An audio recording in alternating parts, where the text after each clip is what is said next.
In short, ang illegal nga droga makaguba sa atuang utok. Sa tanang parte sa atong lawas gubaon. Mo nang uban gani nangabuang na.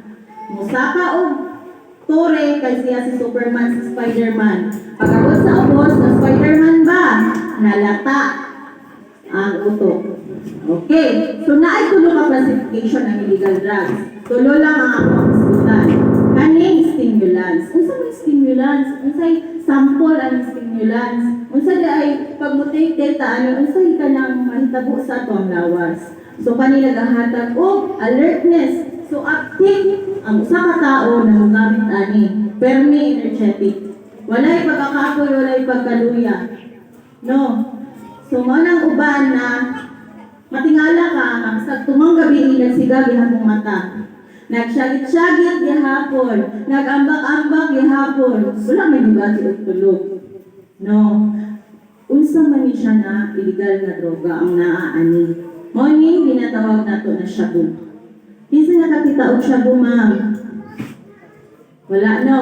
Si shabu is look alike siya sa tawas. Si tawas man gud pagunitan nato is na ay something kanang hait-hait. Pero si shabu, grabe ka fine. Pino na ma. Oh, anak yun. So, pero look alike siya sa tawas.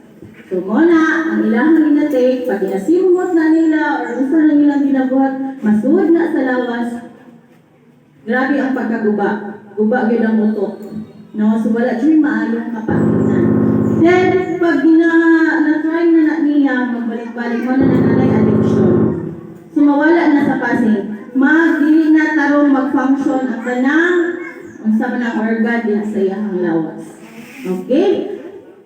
Kasagaran, namong gipang dako, no, is gamit og shabu or nagabaligya og shabu. So, in short, bawal ang shabu.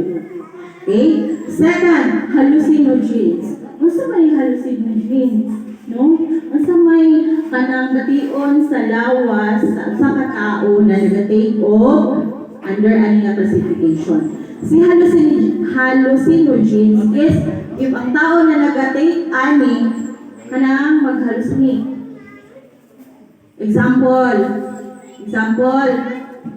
pag nag-take ang sa katao ani is mao gani siguro tong naay mga balita na madungog ninyo, nakadungog na buong nanay sa katao, gi-rape ang hayop, gi-rape ang baka, gi-rape ang kanding, gi-rape ang kabaw. Na ba? Di ba na no, nakadungog yun sana. Kahit kung sa iya itong kaugalingon, no, kung sa iya itong kaugalingon, high na siya, atong illegal na droga, ang iyang pananaw ato, bulagaw buhok, puti kay paa, sexy kaayo. So, lami kay ang pananaw. So, wala na. Sumotong iyahan, ilugos ang kato ng hayop. Nakita sa normal na tao. So, dili yun. So, dili yun siya pareha. Wala yun siya sa passing. No? So, mo nang uban, mupatay, mo rape. So, lakas loob kay sila mabuhat o krimen. So, mo ning mga disadvantage. So, maunang kana problema siya sa ato ang society. No? Mo gina. Sa karon, ma'am,